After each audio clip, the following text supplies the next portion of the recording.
कभी सोचा है कि जिस जमीन पर तुम चलते हो उसके नीचे कितने राज दफन हैं? ये देश सिर्फ कहानियों का नहीं, हकीकत में जीती जागती पहेलियों का है। ऐसी पहेलियां जिन्हें विज्ञान भी पूरी तरह सुलझा नहीं पाया है। आज मैं तुम्हें किसी कहानी में नहीं बल्कि हकीकत की उन गलियों में ले चलूंगा जहां यकीन और वहम के बीच की लकीर धुंधली हो जाती है। दिल थाम कर बैठो, क्योंकि हम भारत के उन 13 कोनों की सैर पर निकल रहे हैं जहां कुदरत अपने सबसे रहस्यमयी अंदाज में मिलती है।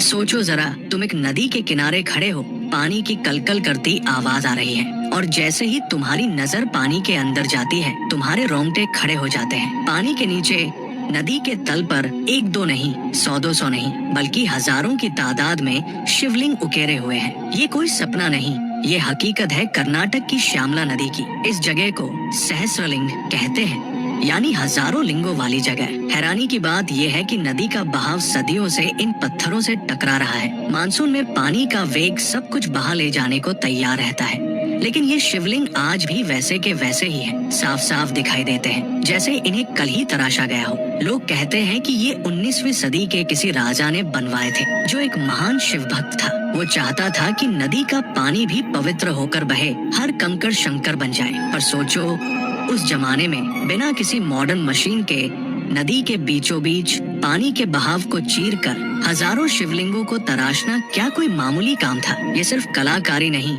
ये आस्था की वो बेमिसाल ताकत है जो पत्थर में भी जान फूंक देती है। जब सूरज की किरणें पानी को चीरकर इन शिवलिंगों पर पड़ती हैं, तो ऐसा लगता है मानो पूरी नदी ही शिव की भक्ति में लीन हो गई हो। ये नजारा देखकर बड़े से बड़ा नास्तिक भी एक पल के लिए सोचने पर मजबूर हो जाए कि शायद कुछ तो है जो हमारी समझ से परे है।